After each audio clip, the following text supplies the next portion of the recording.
Sige, labas mo ang galit mo dyan sa akin.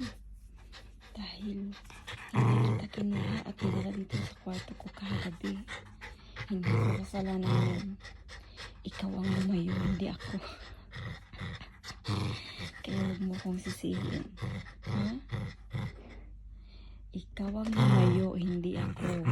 Ikaw ang tumakbo, hindi ako. Ikaw ang nagtago, hindi ako. Kaya huwag mo akong sisihin, ha? Sige. Ilabas mo lahat ng galit mo. Maldita ka talaga. Kagalit ka.